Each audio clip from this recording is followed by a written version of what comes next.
అద్వైత ఆత్మ విద్యని మనకు ఉపదేశం చేస్తూ ఉన్న గురువులందరికీ నమస్కారం చేసుకుని మన పోతన గారు మన వ్యాసుల వారు చెప్తూ ఉన్న భాగవతాన్ని తన శైలిలో చెప్తూ వస్తూ ఉన్నారు. వాటిని చదువుకుంటూ వెళ్తూ ఉన్నాం. ఇప్పుడు 4వ స్కందంలో ఉన్నాము. పురంజనుడి కథ నడుస్తూ ఉన్నది. అప్పుడేం జరిగిందంటే, మన పురంజనుడు ఉన్నాడు, ఒక పురాన్ని చూసుకున్నాడు. అందులో జీవభావంతో చేరడం కోసం ప్రయత్నం చేస్తూ ఉన్నాడు. అయితే జీవుడున్నాడు అంటే జగత్తుండాలి, పురుషుడున్నాడు అంటే ప్రకృతి ఉండాలి. ఇప్పుడు ముందైతే పురుషుడికి ప్రకృతి తోడవుతూ ఉన్నది. తర్వాత ఈ పురంజనుడికి పురంలో జీవభావంతో చేరుతూ ఉన్న జీవుడికి జగత్తు కూడా ఒకటి కలుగుతుంది. ముందైతే ప్రకృతిని వర్ణిస్తున్నారు. ఇక్కడ ఈయనకు భార్యగా కాబోతూ ఉన్న ఒక ప్రమద అమ్మాయి ఉన్నది అని చెప్తూ ఉన్నారు. ప్రమద అంటే మళ్ళీ ఏదైతే మనకు ప్రమాదం కలిగిస్తుందో అని అర్థము. మోహం కలిగించేది అని అర్థం. ప్రకృతి మాయ. ఆ జీవుడికి ఆ మోహాన్ని కలిగించే ఆ ప్రకృతి కూడా, ఎందుకంటే వీడు జీవభావంతో అవతరించేసరికి, దిగేసరికి ఆ ఆత్మ, వాడికి ప్రకృతి కూడా తోడవ్వవలసి వస్తూ ఉన్నది. దాన్ని మన వ్యాసుల వారు వర్ణించింది చూసి మన పోతన గారు ఇక్కడ రాసిస్తూ ఉన్నారు. చూద్దాం. ఘన సమవిన్యస్త కన్న కుండల రుచులు గండభాగంబుల నిండి పర్వన్ తమ్మిరేకుల సిరి అటమటింపగ చాలు మెరుగు కన్నులు తల తిరిగిరాగా జగన సంకలిత పిసెంగ నీవీజ్యుతి కనక కాంచీరుచి కరము పెనుప చరణ సరోజ భాసుర చల నూపుర ఝణ ఝణ ధ్వని నర్మ సరణింజూప లలిత యౌవన లక్ష్మీ విలాస భాసుర ఉదయ వ్యంజిత ప్రభాయుక్త పీన సమ నిరంతర కుచ్చ కుట్మక్కముల వ్రీడంచెంది పయ్యద కప్పు బాలేందు ముఖిని మనవాడు పురంజనుడు చూస్తూ ఉన్నాడు. ఆ అమ్మాయి ఎట్లా ఉన్నది అంటే, ఘనమైన సమవిన్యస్త కన్న కుండల రుచులు. ఆమెకు ముఖానికి 2 వైపులా సమంగా అమర్చి ఉంచిన చెవులున్నాయి. ఆ చెవులకున్న కుండలాలున్నాయి. వాటి రోజులు ప్రకాశాలు ఆమె గండభాగముల పైన, ఆమె చెక్కిళ్ల పైన నిండా పరుచుకుని వ్యాపిస్తూ ఉన్నాయి. ఇంతకీ ఆమె చెవులకు పెట్టుకున్న కుండలాల్లోని మణుల కాంతులు బుగ్గల పైన ప్రతిఫలిస్తూ ఉన్నాయి. ఆమె కన్నులెట్లా ఉన్నాయి అంటే తమ్మిరేకులలాగా ఉన్నాయి. తమ్మి అంటే పద్మాలని అర్థం. పద్మాల రేకులలాగా ఉన్న, అసలు పద్మాల రేకుల యొక్క సిరిని, కళను కూడా దాటి పద్మపు రేకులు ఈమె కన్నులు చూసి అయ్యయ్యో మేమింత అందంగా లేమే అని చాలా అటమటిస్తాయి. వాటి కళలను, కాంతులను దాటిన విధంగా ఉన్నాయి ఈ యువతి యొక్క కన్నులు. అంత మెరుపులతో ఉన్నాయి. అసలు ఆమె కన్నులు చూస్తేనే తల తిరిగేట్టుగా ఉన్నది అని చెప్తూ ఉన్నారు. తర్వాత జగన భాగం ఆమె నడుమెట్లా ఉన్నది అంటే, పిసెంగ నీవీజ్యుతి పచ్చటి పట్టు చీర కట్టుకున్నది. పైన ఆ చీర కట్టుకున్న పైన కనకము బంగారంతో చేసిన కాంచీ రుచులు, వడ్డాణమో లేకపోతే మొలనూలో బంగారపు తాడు మెరుస్తూ ఉన్నది. ఆమె చరణాలకు, కాళ్లకు ఆ పాదాలేమో సరోజ భాసురం లాగా ఉన్నాయి. ఏదో పద్మాల్లాగా ఆమె పాదాలుంటే వాటికి చలత్ నూపుర ఝణఝణ ధ్వనులు, ఆమె పాదాలకు పెట్టుకున్న గజ్జలు ఝణఝణ శబ్దాలు చేస్తూ ఉంటే అవి నర్మసరణి భావగర్భితంగా ఉన్నాయి. ఆ తర్వాత లలితమైన యవ్వన లక్ష్మీ విలాస భాసుర ఉదయ వ్యంజిత ప్రభాయుక్త పీన సమ నిరంతర కుచకుట్మలం. ఆమె యవ్వనంలో ఉన్నది. అప్పుడే ఉదయిస్తూ ఉన్న సూర్యుడిలాగా వ్యక్తమవుతూ ఉన్న ప్రభలతో కూడిన పీనము, బలంగా ఉన్న, సమంగా ఉన్న, అంతరాయము గ్యాప్ లేకుండా ఉన్న కుచ్చ కుట్మలములు ఆమె స్తనములు వాటిని చూసి ఆమె వ్రీడ సిగ్గు చెందుతూ పయ్యద చీర కొంగు కప్పుకుంటూ ఉన్నది. బాల ఇందుముఖి బాలచంద్రుడి వంటి ముఖంతో ఉన్నది. మరియును బాలయు సుదతియు గజగామినియు అయిన ఒక్క ప్రమదా ఉత్తమన్గాంచి ఆమె ఇప్పుడిప్పుడే బాల్యంలో నుంచి యవ్వనంలోకి అడుగుపెడుతూ ఉన్నది. సుదతి చక్కటి పల్వర్సతో ఉన్నది. గజగామిని ఆమె ఏనుగు వంటి నడకతో ఉన్నది. అటువంటి ఒక ప్రమదను చూశాడు మనవాడు. తరమిడి ప్రేమోద్గతమై మరువిండ్లన్బోలు కన్బొమల గల తరుణీ సరసాపాంగ విలోకన శరపరివిద్ధాంగుడగుచు జనవిభుడు ఆమెతో ఈ విధంగా అనియన్. ఇంకా అదే పనిగా ఆయనలో ప్రేమ ఉప్పొంగుతూ ఉన్నది. ఆమెను చూస్తూ ఉంటే లవ్ ఎట్ ఫస్ట్ సైట్. మరువిండ్లన్బోలు కనుబొమలు, ఆమెకు కనుబొమలు ఎట్లా ఉన్నాయి అంటే ఏదో మన్మధుడి విల్లుల్లాగా ఉన్నాయి, వంపు తిరిగి చక్కగా. అటువంటి తరుణ వయసులో ఉన్నది మన ప్రమద. సరస అపాంగ విలోకన, సరసంగా కడగంటి చూపులతో ఆయన్ని చూస్తూ ఉన్నది. ఇంకా అసలు ఆమె కనుబొమ్మలేమో మన్మధుడి విల్లులాగా ధనస్సులాగా ఉంటే, ఆ కళ్ళలో నుంచి ఆమె చూస్తూ ఉన్న చూపులు బాణాల్లాగా ఉంటే, మన్మథ బాణాల్లాగా ఉంటే, అవొచ్చి ఈయన మనసును గుచ్చుకుంటూ ఉంటే, ఇంకా ఆయన విలవిలలాడుతూ ఉన్నాడు. ఆ ప్రేమ తట్టుకోలేక మన జనవిభుడు రాజుగారు పురంజనుడు గారు. ఎవరి దానవు? జనకుడెవడు? పేరేమి? భృత్యులు ఈ 11 ఇందు ఎవరు? సతులెవ్వరు? మరి ఈ వనమున ఉండ కార్యమేది ఓ మృగాక్షి అని ప్రశ్నలన్నీ అడుగుతూ ఉన్నాడు. ఎవరి దానివి నువ్వో? మీ నాన్నెవరు? నీ పేరేంటి? నీతో పాటు వీళ్ళందరూ భృత్యులొచ్చారు గదా, ఒక 10 మంది నీ సేవకులు, వాళ్ళెవ్వరు? అట్లానే ఇంకొక 10 మంది ఆడపిల్లలున్నారు గదా, వాళ్ళెవరు? మరి ఈ అడవిలో నువ్వొక్కదానివే ఎందుకు తిరుగుతున్నావు? ఏం పని మీదొచ్చావు ఓ మృగాక్షి? భవదీయ పురస్సరుడగు పవనాసనుడెవడు? అతి కృపామతి నాకున్ వివరింపుము అనుచు వెండియు ధవళేక్షణం జూచి ధరణిధవుడు ఇట్లనియన్. అట్లానే నీ ముందు నడుస్తూ ఉన్న ఈ పాము ఏమి? నువ్వు దయతో ఈ విషయాలన్నీ వివరించి చెప్పు అని ఆ ధవళేక్షణ, తెల్లగా ఉన్నాయి ఆమె కన్నులు. ఆమెను చూసి మన ధరణిధవుడు రాజుగారు పురంజనుడు ఈ విధంగా అంటూ ఉన్నాడు. ఇంకా ఏమంటూ ఉన్నాడు అంటే, ఓ తరళాక్షి, పతియగు ధర్మున్ అన్వేషింపంచరించు హ్రీయను సతివో కాక, రుద్రునన్వేషించు రుద్రాణివో కాక, బ్రహ్మను వెదుకు భారతివో కాక, నారాయణుని భక్తిని కోరి అన్వేషించు ఇందిరవో కాక, ఎవ్వరవీవు? త్వత్పాద కామనత్వము నను సంప్రాప్త సకల కాముండగు సరసుని ఎట్టివానిన్ వెదుగుదువు ఓ తరుణి? భవత్ కరాగ్ర పద్మకోశము నేడెందు పతితమయ్యే? నాకు ఎరిగింప తగుదువో వివేక చరిత అని ఆ నృపాలుడు మరియును ఇట్లనియే సతికి. ఆ అమ్మాయితో నృపాలుడు రాజుగారు ఏమంటున్నాడు అంటే, ఓ తరళాక్షి, మెరుస్తూ ఉన్న కన్నులతో ఉన్న ఓ అమ్మాయి, నువ్వు ఒకవేళ హ్రీ అన్న దేవతవా? నీ భర్త ధర్ముణ్ణి వెతుకుతూ తిరుగుతూ ఉన్నావా? లేకపోతే నువ్వు రుద్రాణివి, పార్వతీదేవివా? నీ భర్తను రుద్రుణ్ణి వెతుకుతూ తిరుగుతూ ఉన్నావా? లేకపోతే నువ్వు భారతీదేవి సరస్వతివా? నీ భర్తను బ్రహ్మను వెతుకుతూ తిరుగుతూ ఉన్నావా ఇక్కడ? కాక లేకపోతే ఇందిరవో లక్ష్మీదేవివా? నారాయణుణ్ణి విష్ణువును వెతుకుతూ తిరుగుతూ ఉన్నావా? వీళ్ళెవరూ కాకపోతే ఇంకెవరు నువ్వు మరి?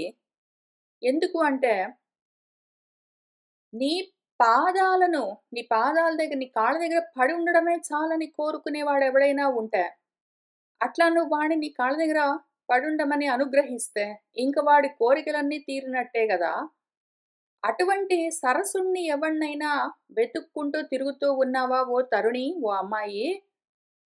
నీ చేతిలో ఇప్పుడు నాకనుమానం ఏంటంటే, నువ్వు ధర్ముడిని వెతుకుతూ తిరుగుతూ ఉన్న హ్రీవా? ఈశ్వరుణ్ణి వెతుకుతూ తిరుగుతున్న పార్వతివా?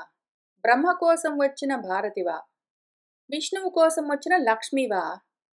ఒకవేళ నువ్వు లక్ష్మివే అనుకుందామనుకో. నువ్వు లక్ష్మివైతే నీ చేతిలో ఆ పద్మపు మొగ్గ ఎక్కడ జారిపోయిందమ్మాయి? అని ఒక జోకు గూడా వేశాడు మనవాడు. ఒకవేళ నువ్వు లక్ష్మివైతే నీ చేతిలో పద్మమేది? ఒక పద్మపు మొగ్గ ఉండాలే. దాన్ని లీలగా తిప్పుకుంటూ తిరుగుతూ ఉంటావని చెప్తారే. అదెక్కడైనా జారిపోయిందా? ఎక్కడ పడిపోయింది? అని గూడా ఎందుకు అంటే లక్ష్మీదేవిలాగా ఉన్నావు అని ఆ అమ్మాయిని పొగుడుతూ ఉన్నాడు మనవాడు పాపము. నాకు ఇవన్నీ ఎరిగింపంతగుదువో, ఇవన్నీ నాకు క్లియర్‌గా ఎక్స్‌ప్లెయిన్ చేస్తావా? ఎవరు నువ్వు ఇంతకీ?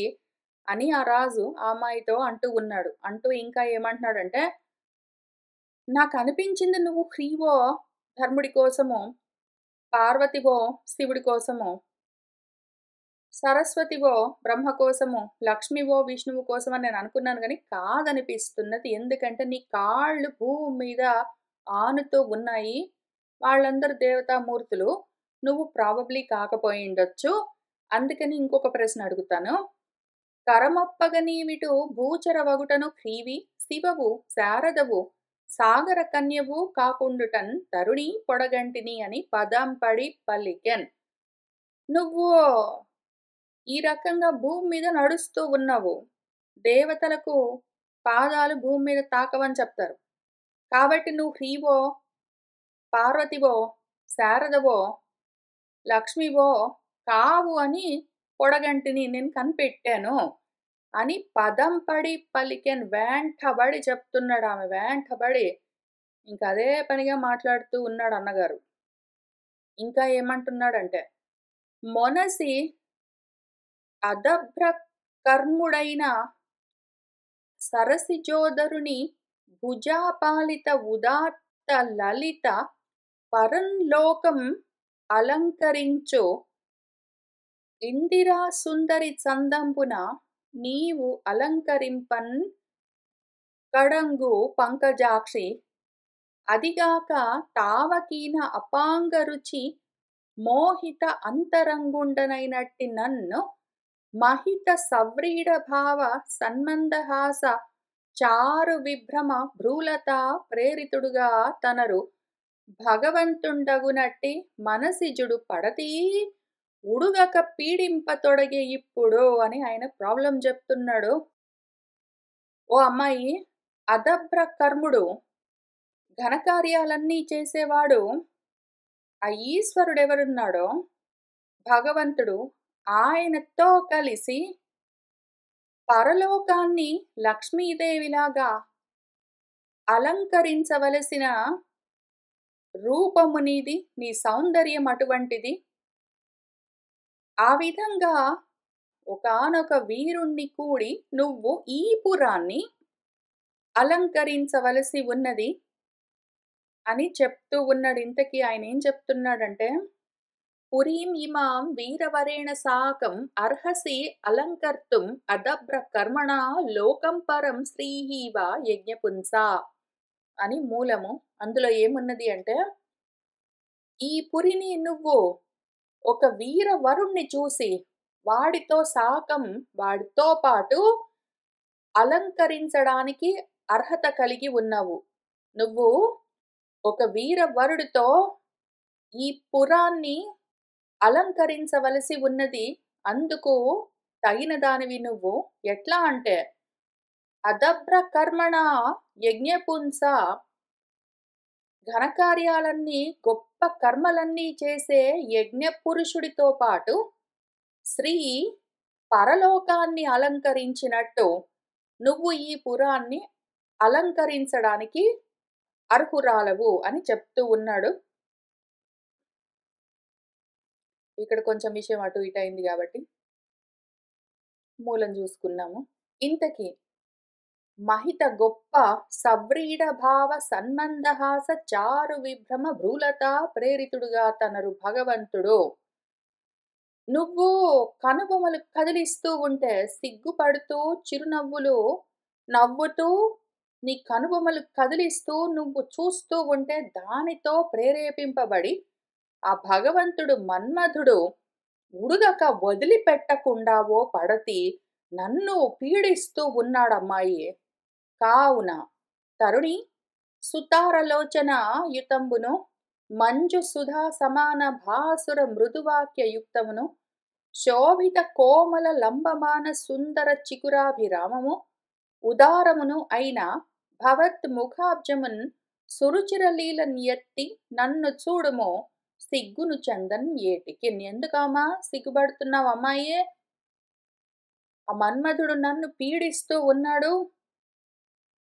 నీ సుతారలోచనయుతమైన చక్కటి కనుపాపలతో కూడి ఉన్న కళ్ళతో మంజు సుధా సమాన భాసుర మృదువాక్య యుక్తమును మంజులమైన అమృతంతో సమానమైన మృదువైన మాటలతో కూడి ఉన్న వాటితో శోభిల్లుతూ ఉన్న కోమలమైన అట్లానే లంబమాన సుందర చికురాభిరామము ముంగురులు పొడుగ్గా వంపులు తిరిగి ఉన్న నీ తల వెంట్రుకలు నీ ముఖాన్ని కప్పుతూ ఉంటే నీ అందమైన ముఖము, నీ ముఖము చక్కగా మన్మధుడి విల్లుల వంటి కన్బొమ్మలతో ఏదో పద్మాల రేకులు కూడా సిగ్గుపడే వంటి కన్నులతో ఏదో చిరునవ్వులతో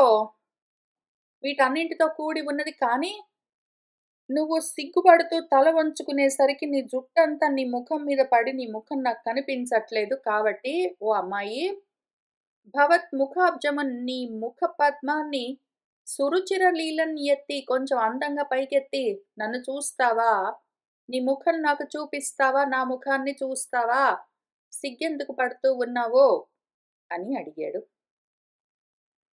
అని విధంబున అధీరుడై పలుకు పురంజనున్ చూసి ఆ ప్రమదోత్తమ వీరమోహితయై సస్మితానన యగుచు ఆనందంబునొంది ఇట్లనియే. ఈ విధంగా దైన్యంతో దీనంగా మన పురంజనుడు పలుకుతూ ఉంటే ఆ ప్రమద ఆ వీరుణ్ణి చూసి మోహించింది ఆమె కూడా. ఆమె కూడా చక్కగా చిరునవ్వులు నవ్వుతూ ఆనందంగా ఆయన ముఖాన్ని చూస్తూ ఈ విధంగా పలుకుతూ ఉన్నది. పురుషవర, నాకును వీళ్లకు గురువు నామమును కులము కోరి ఎరుగను. ఈ పురమున ఉండుదునుగాక. ఈ పురమును నిర్మించినట్టి పురుషునెరుంగన్. నువ్వెవరు? వీళ్ళందరూ ఎవరు అని అడిగావు గదా. నాకు మా నాన్నెవరు, నేను ఎవరి వల్ల జన్మించాను, నా పేరేమి, నా కులమేమి అని ఈ విషయాలు నా గురించి నాకు తెలియదు. ఈ పురంలో ఉంటానని మాత్రం తెలుసు. ఈ పురంలో ఉండడం కోసం వచ్చాను, అంతవరకే నాకు తెలుసు. కానీ ఎవరి వల్ల వచ్చాను, ఎక్కడి నుంచి వచ్చాను, నా పేరేమి, నా కులమేమి, గోత్రమేమి ఇవన్నీ నాకు తెలియదు. అట్లానే నాతో పాటున్న వీళ్ళందరూ ఎవరు, నాతో పాటు ఎందుకున్నారు, వాళ్ళ పేర్లేమి, ఇట్లాంటివి కూడా నాకు తెలియదు. ఇక్కడ ఉన్నామని మాత్రం నాకు తెలుసు.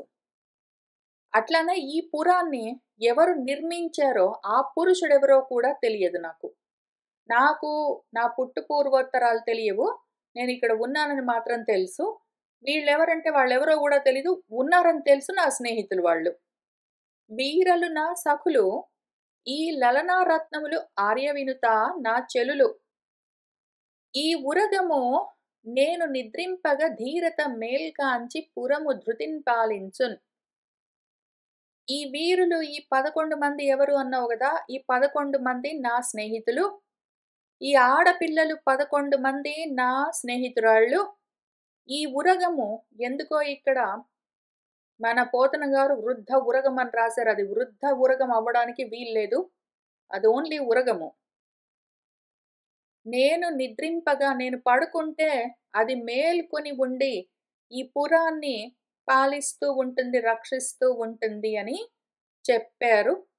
ఈ పురం గురించిన కథ ఎంతో కొంత మనందరికీ తెలుసు గాబట్టి, ఇక్కడ ఎందుకు అది వృద్ధ ఉరగము, ముసలి పాము అవ్వడానికి వీల్లేదు అని ముందే చెప్పుకుందాము. ఈ పురమేమి అంటే, నవద్వారే పురే పుంసి అని మనకొక పద్యం గూడా ఉన్నది. మన గురువుగారు భగవద్గీతలో ఇచ్చారు. 9 ద్వారాలతో ఉన్న పురము ఈ దేహము, ఈ స్థూల దేహము. అందులో ఉన్న 11 ఇంద్రియాలు నా స్నేహితులు అని చెప్తూ ఉన్నది మన ప్రమద. అంటే మన ప్రకృతి. మనలో ఏ గుణం ఉంటుందో, ఈ దేహంలో మనతో పాటే ఉండే మన స్వభావము, దాన్నే ప్రమద అని చూపిస్తూ ఉన్నారు నా శక్తి. నేను ఆత్మ. ఏ పురిలో నేనిప్పుడు నివసిస్తూ ఉన్నానో, ఆ పురము ఈ 9 రంధ్రాలతో ఉన్న దేహము. ఇప్పుడు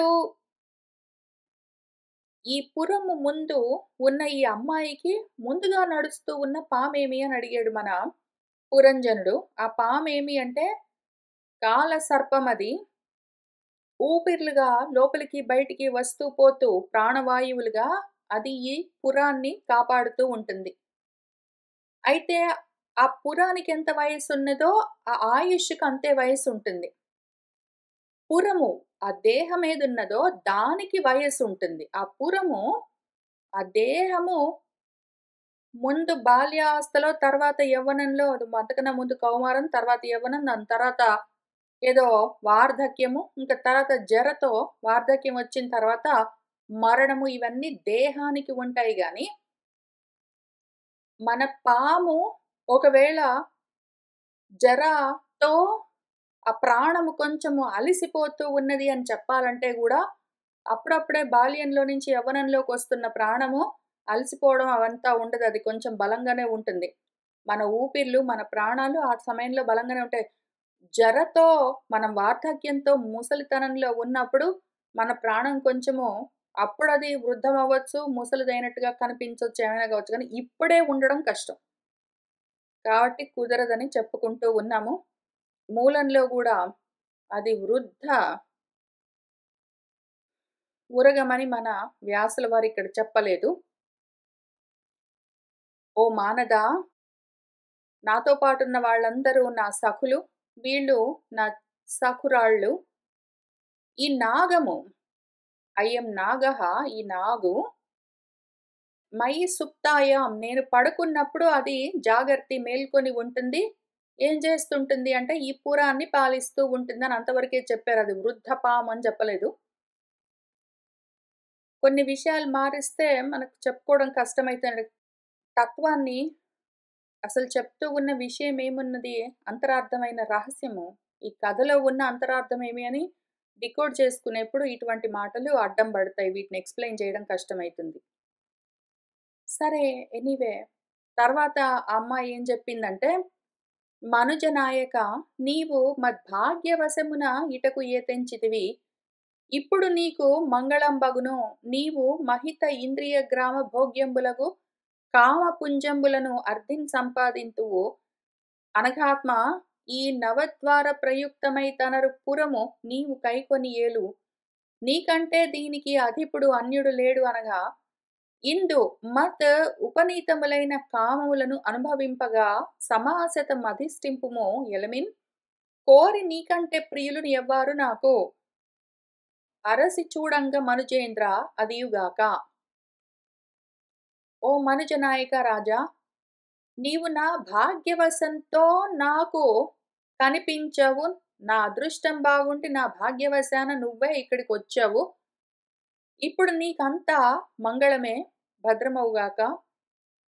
నీవు ఈ ఇంద్రియ గ్రామాలతో కూడి భోగాలను అనుభవించడానికి కావలసిన కామాలన్నింటినీ సంపాదించుకుని పొందుతావు. అనుమానం లేదు ఓ అనఘాత్మ. ఈ నవద్వార ప్రయుక్తమై తనరు పురము. ఈ 9 ద్వారాలతో ఉన్న ఈ పురమేదున్నదో దాన్ని నువ్వు పుచ్చుకుని దాన్ని పాలిస్తూ అందులో ఉంటూ ఆ దేహానికున్న ఇంద్రియాలతో కూడి నీ కోరికలన్నింటినీ తీర్చుకుంటూ ఉండొచ్చు. నీకంటే దీనికి అధిపుడు అన్యుడు లేడు అనగా నువ్వుగాక ఈ దేహంలో ఉండేవాడెవడు? దేహంలో ఉండేది జీవుడే. నువ్వే ఉంటావు. ఇంక వేరే వాడు లేడు. ఇందులో ఉంటూ నువ్వేం చెయ్యి అంటే, నేను తీసుకొనొచ్చి ఏవేవో కోరికలు నీకు తీరుస్తూ ఉంటాను. నువ్వు అనుభవిస్తూ ఉండు. ఆ విధంగా సమాశతం నూరేళ్ళు ఇందులోనే ఇట్లానే ఉండు. ఎలమేం చక్కగా. నీకంటే ప్రియమైన వాళ్ళు నాకింకెవ్వరూ లేరు. అరసి చూస్తే, తరచి చూస్తే నువ్వుగాక నాకింకెవరూ లేరు ఓ మనుజేంద్ర. అదిగాక మరియు రతిజ్ఞాన విహీనుడు, అకోవిదుడు, ఇహపర చింతాశూన్యుడు, పశుప్రాయుడు, త్వత్ అన్యుడునైన వానిన్ ఎవ్వని వరియింతును అని ఇది మెచ్చుకుంటున్నదో, తిడుతున్నదో అర్థం గాకుండా చెప్తూ ఉన్నది. మన వ్యాసుల వారు ఎంత అందంగా రాశారంటే, దాన్ని తెలుగులో రాసినా గూడా అంతే అందంగా ఉంది. ఈ తిట్లు సంస్కృతంలో గూడా అంతే అందంగా ఉన్నాయి. తెలుగులో గూడా అంతే అందంగా ఉన్నాయి. ఆమేమంటుందంటే మన హీరోయిన్ ఫీమేల్ లీడ్ మన హీరోతో మేల్ లీడ్‌తో ఏమంటూ ఉన్నది అంటే, రతి జ్ఞాన విహీనుడివి నువ్వు. ఆత్మ రతి లేదు, ఆత్మ జ్ఞానము లేదు. అకోవిదుడివి. నీకేమైనా ఆత్మ సాధన గురించిన నైపుణ్యం ఉన్నదా? అది గూడా లేదు. ఇహపర చింత శూన్యము. ఇప్పుడిట్లా ఉన్నాను నేను, ఎక్కడి నుంచొచ్చాను, తర్వాత ఏమవుతాను అన్న ఆలోచన లేదు. తెచ్చుకుందాం, సంపాదించుకుందాము, అనుభవిద్దాము, మళ్ళీ వెళ్దాము, మళ్ళీ సంపాదించుకుందాం, మళ్ళీ తెచ్చుకుందాం, మళ్ళీ అనుభవిద్దామని ఇంతే తప్ప, తర్వాత ఏమి అన్న ఆలోచన లేకుండా ఉంటావు ఎప్పటికీ ఇంతే నువ్వు. పశుప్రాయంగా ఉంటావు పాశాలకు బద్ధుడివై. అటువంటి నువ్వు కాక, ఇంక ఎవ్వడిని నేను వరిస్తాను? ఒకవేళ ఈ లక్షణాలు లేవనుకో, ఎవడో ఒకడున్నాడనుకో ఈ దేహంలో. ఈ దేహంలో ఉన్నవాడు ఒకవేళ ఆత్మరతి లేదు, ఆత్మ జ్ఞానము లేదు, తెలుసుకునే ఉద్దేశము లేదు, తర్వాత ఏమి అన్న ఆలోచన లేదు. పశుప్రాయంగా వాడు బ్రతుకుతూ ఉంటే, వాణ్ణి పట్టుకుని నేను బంధించి, నాకున్నాయిలే 3 గుణాలు. వాటితో తాళ్ళలాగా, పాశాలలాగా వాణ్ణి బంధించి, అదే పనిగా ఈ ప్రకృతి పాశాలుగా ఆ గుణాలు గుణమంటేనే తాడు అనర్థం. గుణము అంటే తాడు అనర్థం. ఆ గుణాలన్న తాళ్ళు వేసి పాశాలతో మనల్ని బద్ధుల్ని చేస్తుంది. మనం పశుప్రాయంగా ఉంటాము. ఈ గుణాలని అంటే ఈ తాళ్ళని విప్పదీసుకుంటేనే తప్ప నా స్వస్థితిని నేను చేరను. అదెట్లా చెయ్యాలి ఏమి అని మన భగవద్గీతలో 14 అధ్యాయంలో 17లో, 18లో చాలా శ్లోకాలు చెప్తూ వచ్చారు. మనము 2, 3 వారాలు మన మనుస్మృతిలో దాని గురించి సుదీర్ఘంగా చూసుకుంటూ వద్దాము. ఫోకస్డ్‌గా తెలుస్తుందసలు విషయమేమో. కాబట్టి అట్లా నాకు వశుడయ్యాడంటే నేను తాళ్ళేసి కట్టేస్తాను నా గుణాలతో వాడినింక వదలనివ్వను, వాడిని పోనివ్వను వదిలిపెట్టి. ఇంక వాడి వెంటబడి ఆ దేహం వదిలిపెడితే ఇంకో దేహం, ఆ దేహం వదిలిపెడితే ఇంకో దేహం, ఆ దేహం వదిలిపెడితే ఇంకో దేహం, ఆ దేహం ముసలిదైపోయి జరతో అదింతకి మరణిస్తే పోతే పోనీ ఇంకో దేహాన్ని తీసుకొని వీడిని మాత్రం వదిలిపెట్టకుండా మాటి మాటికి జన్మల్లో, దేహాల్లో కట్టేస్తూనే ఉంటాను. చాలా ఈజీ. చాలా ఈజీ. సుఖంగా, సులువుగా చేస్తాను. కానీ ఎవడైతే ఆత్మరతి కలిగి ఉంటాడో, జ్ఞాన సాధనలో ఉంటాడో, వివేకంతో ఉంటాడో, సదసద్విచారణ చేస్తూ ఉంటాడో, ఇహమేంటి, పరమేంటి అని ఆలోచన చేస్తూ ఉంటాడో, ఎవరైతే పశుప్రాయుడిగా నాకు, నా పాశాలకు, నా గుణాలకు బద్ధుడు గాకుండా గుణాతీతంగా, గుణాలు నాలో ఎక్కడెక్కడ ఏ విధంగా ప్రవర్తిస్తున్నాయని చూసుకుని, భగవద్గీతలో చెప్పిన అధ్యాయాలు చాలా క్లోజ్‌గా చదువుకుని, నోట్స్ రాసుకుని, ఎక్సెల్ స్ప్రెడ్‌షీట్స్ తయారు చేసుకొని, బుల్లెట్ పాయింట్స్ చేసుకొని, వాడికి ఎక్కడెక్కడ ఆ గుణాలు పైకొచ్చి బయటబడి కనిపిస్తున్నాయో వాటిని చూసి తగ్గించుకుంటూ పోతూ, ఆ గుణాలని నేను ఎంత గట్టిగా ఆ గుణము తాడేసి కడతానో వాడంత బలంగా, వివేకంతో, ఆత్మరతితో, వివేక జ్ఞానంతో వాడు విడిపించుకుంటూ పోయాడనుకో, వాడు నా వశంలో లేడనుకో, ఇంక వాడికి నేనేం జేస్తాను? ఏమీ జేయలేము. ఏమీ జేయలేం వాడిని. వాడిని నేను పట్టి బంధించలేను గానీ, నిన్ను మాత్రం ఇవేవి లక్షణాలు లేవు గాబట్టి, నా తాళ్ళేసి కడతాను. ఓకే. ఆ తర్వాత గృహస్థాశ్రమమందు అర్ధకామాలే ధర్మం అని మనకు మూలంలో ఉన్నది. మన పోతన గారు ఎందుకో మరి ధర్మార్థ కామ మోక్షాలు చతుర్విధాలు 4 మన గృహస్థాశ్రమంలో సాధించేసుకోవచ్చని రాసాడు. ఎందుకు రాస్తాడో నాకర్థం గాదు. గృహస్థాశ్రమంలో యాక్చువల్‌గా ఏదో పెళ్లి మంత్రాలని జెప్తారు సౌత్ ఇండియా సైడు. అక్కడ ఏదో ధర్మేచ, అర్థేచ, కామేచ నా అతిచరితవ్యం. మీ ఇద్దరు ఒకళ్ళనొకళ్ళు అతిక్రమించి ప్రవర్తించరాదు. ధర్మము, కామము, అర్థము కలిసే మీరు సాధించుకోండి అని మాత్రమే చెప్తారు. మోక్షం అందులో లేదు. చతుర్విధ పురుషార్థాల 4 గృహస్థాశ్రమం నుంచి ఎట్లా సాధిస్తామంటే, కలిసి సాధించేది 3 ఉంటాయి. మోక్షము ఎవరికి వాళ్ళు బ్రహ్మచర్యంతో అంటే బ్రహ్మంలో చరిస్తూ, బ్రహ్మం అంటే వేదంలో చెప్పిన విధంగా ఆత్మ విషయాలని వివేక జ్ఞానంతో అర్థం చేసుకుంటూ, ఆ విధంగా ఆచరిస్తూ సన్యాసమో, వానప్రస్థం ఏదో ఒకటి చేస్తే తప్ప రాదు గానీ, గృహస్థాశ్రమంలో కలిసి అడుగు పెడుతూ ఉన్నప్పుడు ఓన్లీ ధర్మార్థ కామాల వరకే చెప్తారు. ఈయనెందుకు మోక్షాన్ని యాడ్ చేసాడో తెలీదు. యాక్చువల్‌గా మన పోతన గారు దీన్ని ఒక పద్యంలో బెట్టుంటే ఆయనే రాసాడని మనం నిర్ణయించుకోవచ్చు. ఈడ వచనంలో ఉంది గాబట్టి ఇంకెవరైనా యాడ్ చేసారేమో కూడా తెలీదు మనకు. వచనంలో పెడితే ఇంక అది ఎనీబడీస్ బిజినెస్. వచనంలో ఉన్నది అంటే it's open to all. Anybody అందులో ఏమైనా ఇరికించేయొచ్చు. పద్యంలో బెడితే కొంచెం కష్టము. ఆయన అత్యవసరమైన వాటిని పద్యాల్లో బెట్టడేంటో మరి. తత్వం ఎక్కడెక్కడుందో వాటిని తీసుకెళ్ళి వచనాల్లో బెట్టుకుంటాడాయన. ఎందుకు అంటే వచనాల్లో బెడితే వాటినెవరు టచింగ్ జెయ్యరని ఆయన అనుకుంటాడో ఏమో మరి తెలీదు. అనవసరంగా నీ కాళ్ళిట్లా ఉన్నాయి, నీ కళ్ళిట్లా ఉన్నాయి, నీ ముక్కట్లా ఉన్నాయి దానికో పద్యాలు రాసి, తత్వ విచారణ దగ్గర మాత్రం వచనాల్లో పెడతాడాయన. ఏదో ఒకటి. ఇంతకీ ఆయనే రాసాడో, ఆయనకెవరైనా జెప్పారో, తర్వాత ఎవరైనా ఇరికించారో గానీ, మోక్షం గూడా బెట్టారు. ఒరిజినల్‌గా లేదు. అసలు ధర్మార్థ కామాలు 3 కూడా గృహస్థాశ్రమంలో నుంచి వచ్చేస్తాయి అన్న మోహంతో ఉండరు. వీళ్ళ మోహం ఇంకా నెక్స్ట్ లెవెల్ ఉంటుంది. పెళ్లి చేసుకొని గృహస్థాశ్రమంలోకి వెళ్ళే వాళ్ళకంటే పుట్టగానే అదే ఆశ్రమంలో ఉంటారు. ఇంక అక్కడ పోయేదాకా అదే ఆశ్రమంలో ఉంటారు మెజారిటీ పబ్లిక్. వాళ్ళ ఉద్దేశ్యం ఏమి అంటే డబ్బు సంపాదించుకోవడం, కోరికలు తీర్చుకోవడమే ధర్మం. గృహస్థాశ్రమంలో నా ధర్మం ఏమి? డబ్బులు సంపాదించుకోవడం, తెచ్చుకున్న డబ్బులతో నా కోరికలు తీర్చుకోవడం. ఇంతే ధర్మం అని ఆ విధంగానే రాశారు మన వ్యాసుల వారిక్కడ. ఆయనేం చెప్పారు? మన ప్రమద నోటి వెంట ఏం చెప్పించారు? "నువ్వు కాకపోతే ఇంకెవడురా?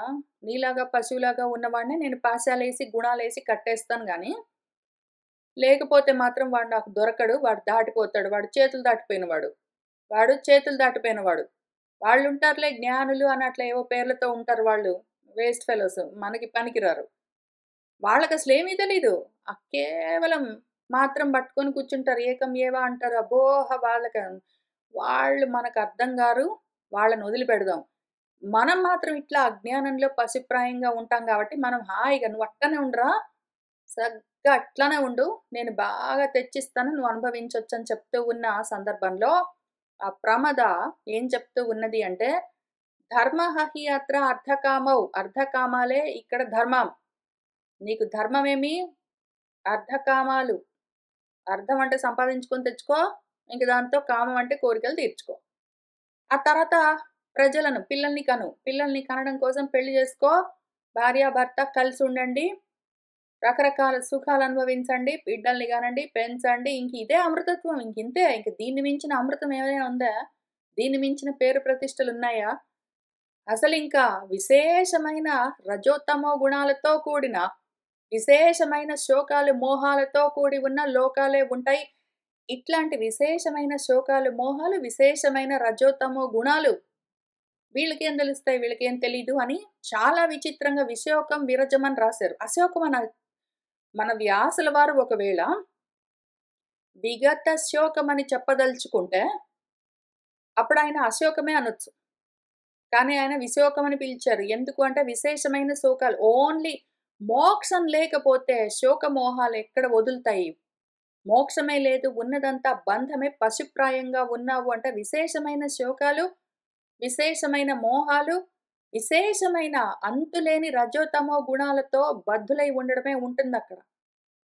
ఈ విశోకము, విరజము అన్నదానికి విగత రజము, విగత శోకం అని అర్థం చెప్పుకుంటే, గృహస్థాశ్రమంలో ఓన్లీ అర్ధకామాల్ని ధర్మంగా సాధిస్తూ కూర్చున్నంత మాత్రాన, మోక్ష స్థితి ఏదైతే విశోక విరజ స్థితి ఉంటుందో అది జరగదు.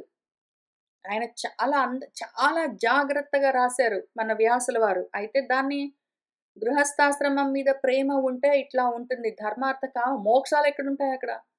సరే ప్రజా ఆనందం ఒకటుంటుంది. ఏవో పేర్లు సంపాదించుకోవాలి. నేనేదో గొప్ప గొప్ప ఉద్యోగాలు చేయాలి, ఊళ్ళెళ్ళాలి, బాగా డబ్బులు సంపాదించాలి, పెద్ద పెద్ద ఇళ్ళు కట్టుకోవాలి, పెద్ద పెద్ద కార్లు కొనుక్కోవాలి, ఎంతో పేరు తెచ్చుకోవాలి, నా గురించి నేనున్నా పోయినా అందరూ అనుకోవాలి. సరే ఇట్లాంటివన్నీ ఉంటాయి. అతివేద్యంబులు గాని రజస్తమో విహీనం గాదు. విశేషమైన రజస్తమో లోకాలే ఉంటాయి. పితృదేవర్షి మధ్య భూత గణాలని ఉంటాయి ఇవన్నీ. పంచమహాయజ్ఞాలు గృహస్థాశ్రమంలో ఉంటే ఏముంటాయి? పితృయజ్ఞాలు, భూతయజ్ఞాలు, మనుష్య యజ్ఞాలు, ఋషి యజ్ఞాలు, దేవయజ్ఞాలు అనుకుంటూ ఇవన్నీ చెయ్యాలి. చెయ్యకపోతే పంచమహాపాపాలొస్తాయని ఏంటో చెప్పుకుంటూ ఉంటారు. అవన్నీ ఆ గృహస్థాశ్రమంలో వచ్చి చేరతాయి. మనకు ఇదే క్షేమము. ఓ పురంజన! మనిద్దరికీ ఇదే క్షేమము. మనం ఇందులో తగులుకునున్నంత వరకు నీ సంగతి సరే గాని నువ్వెట్లా నా బద్ధుడివై ఉంటావు. నాకు క్షేమము. నువ్వు కాస్త కూర్చొని ఆత్మరతి తెచ్చుకుని, జ్ఞానం పెంచుకుని, ఏదో ఆత్మానాత్మ వివేకం పెంచుకుని, తర్వాత ఏమి అసలు ఈ చెట్టుకి మొదలేమి, దాని రూటేమి అని ఇవన్నీ చూసుకుంటూ కూర్చున్నావనుకో, నా పాశాలలోంచి నువ్వు తప్పించుకున్నావనుకో, ముఖ్యంగా జరిగే ప్రాబ్లమ్ ఏంటో తెలుసా? నేను నీకు చెప్పను. నేను మనసులో అనుకుంటాను. ఎందుకంటే నీకు చెప్పే ఉపయోగం లేదు. నేనే అనుకుంటాను. ఇట్లా ఆకాస్త నువ్వు నా చేతులు దాటిపోయావనుకో, నేను లయమైపోవాల్సొస్తుంది. నువ్వు కాస్త ఎందుకంటే నేను ఉపాధిగా ఉంటాను నీకు. నువ్వు పశువుగా ఉన్నంత వరకు నేను నీకు ఉపాధిగా ఉంటాను. అప్పుడు నేను గూడా ఉండొచ్చు. ఎంచక్కా మనిద్దరం చట్టా పట్టాలేసుకొని ఉండొచ్చు. నువ్వు కాస్త తెలివితేటలన్నీ తెచ్చుకుని మేలుకున్నావనుకో, అప్పుడు ఉపాధి లయమవ్వాలంటే నేను లయమైపోతాను నేనుండను. చూసావా? నాకెప్పుడు క్షేమము, నీకెప్పుడు క్షేమం, మనిద్దరం ఇట్టా ఉన్నంత వరకు మనిద్దరికీ క్షేమం కదా! పైగా యోగక్షేమాలు కావాలా నీకు? ఇక్కడే ప్రపంచంలోనే ఇంకా పైకెక్కు, ఇంకా పైకెక్కు, ఇంకా ఎక్కువ కర్మలు చెయి, ఇంకా ఎక్కువ కర్మలు చెయి, ఇంకా ఎక్కువ కర్మలు చెయి. ఉన్నవన్నీ పోకుండా దాచుకుంటూ కూర్చో. ఇంకింతే. ఇది యోగము, క్షేమం. ఓకే? మోక్షం, గీక్షం అవన్నీ నువ్వు ఆలోచన చెయ్యకు. వీళ్ళెవరో తెలియక ఇక్కడ రాశారు. పోతన గారు రాశారో, వేరే వాళ్ళు రాశారో మాకు తెలీదు గానీ, వాళ్ళెవరో మోక్షం, గీక్షం అని రాశారు. నువ్వు అవన్నీ నమ్మేవు? గృహస్థాశ్రమంలో మనిద్దరం కలిసి ఉన్నంత వరకు మోక్షం, గీక్షం లేదు. నువ్వు నన్ను తప్పించుకుంటేనే నీకు మోక్షం, నేను నిన్ను పోనివ్వను. అది. అర్థమైందా? ఇంక కూర్చో. కావున వదాన్యుడవో, వీర విఖ్యాతుడవో, ప్రియ దర్శనుడవో, స్వయం ప్రాప్తుడవు అయి, భోగి భోగ సదృశ భుజాదండంబుల చేవొప్పు భవాదృశం తగిలి మాదృశయగు కన్య వరింపకుండునే అన్నది. నువ్వు ఓహో వదాన్యుడివి. గొప్పగా దానాలు చేస్తావు. గొప్పగా వీరుడివి. గొప్ప పేరు సాధించావు. గొప్పగా అందంగా ఉన్నావు. నువ్వు అందగాడివి. గొప్ప పరాక్రమం, బలము అవన్నీ ఉన్నాయి. ఎవరికైనా సరే ఏదైనా ఇస్తావు. మొత్తం హీరో క్వాలిటీస్ అన్నీ ఉన్నాయి. స్వయం ప్రాప్తుడవు. నువ్వే వచ్చి నన్ను కోరుకున్నావు. పైగా ఆహా! నీ భుజాలు చూసావా నీ భుజాలు? ఏదో 5 తలల పడగలతో కూడి ఉన్న పాము ఎట్లా ఉంటుందో అంత బలంగా ఉన్నాయి చూసావా? నీ బైసెప్స్, ట్రైసెప్స్. నీ వంటి వాడే కోరుకుని వస్తే నా వంటి అమ్మాయి కాదంటుందా? వరించకుండా ఉంటుందా? అని మన ఫీమేల్ లీడ్ హీరోయిన్ కూడా ఒప్పుకున్నది. కరుణారస పరిపూర్ణ స్ఫురిత స్మిత రుచి విలోక పుంజంబు చేతన్ కరమర్థిన్ దీన జన భయహరుణుడవై సంచరింపుము అఖిల జగములన్. అఖిల జగములంటే మొత్తం 3 జగాలుంటాయి మనకి. 3 అవస్థలు, 3 లోకాలు అనుకుందాము. ఒకటి జాగ్రత్త అవస్థ, అదొక జగము, జగత్.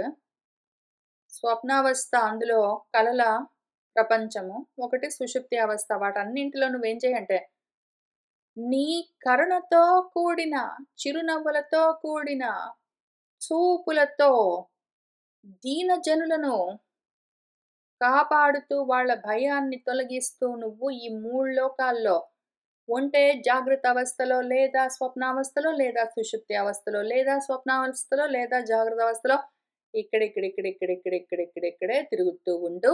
ఓకే. మేల్కోకు. మేల్కున్నావనుకో నీకు నాకు ప్రాబ్లం. మళ్ళీ మనిద్దరం అనవసరంగా విడిపోవలసి వస్తుంది. విడిపోయి ఏమవుతాము? విడిపోయి ఏం కాదు, నేను నీలో కలుస్తాను, విడిగా ఉండను. అర్థమైందా? అది విషయం. ఇప్పుడు ఒకవేళ నువ్వు కాస్త మేల్కున్నావనుకో, అప్పుడేమవుతుందంటే చక్కగా విడివిడిగా ఉండి మనిద్దరం ఎంచక్కా కూడి నేను తెచ్చిస్తుంటాను, నువ్వు అనుభవించొచ్చు. నువ్వు లేచావంటే నేను నీలో కలిసిపోతాను, విడిగా ఉండనప్పుడు. నీకెంత నష్టమో నాకు మొత్తమే కష్టము. కాబట్టి అట్టాంటి అజ్ఞానపు పనులు చెయ్యకు నువ్వు. ఇట్లానే ఉండు ఎప్పటికి. బతికినంత కాలం ఇట్లే ఉండు. శాశ్వతీ సమాహ ఇట్లానే ఉండు. ఓకే.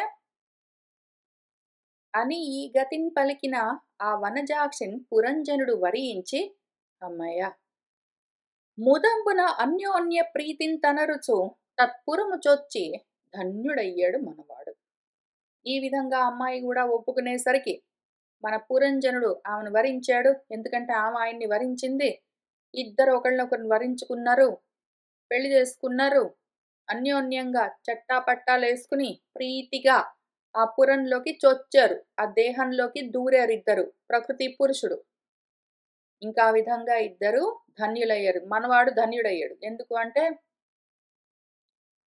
ఆత్మధనానికి తనకు తాను దూరమై కానీ మాత్రం ప్రపంచమన్న విభూతులను పొందడానికి సిద్ధమయ్యాడు. శతసమకాలం అప్పురిని అజస్రము భూరి సమస్త సౌఖ్య సంగతుల తనర్చి వందిజన గాయక సద్వినుత ఊరుగాన మోదిత మతి నొప్పి సుందర సతీజన సేవితుడై నృపాలక ఉచిత లలిత స్థలంబుల వసించుచు క్రీడలు సల్పుచుండగన్.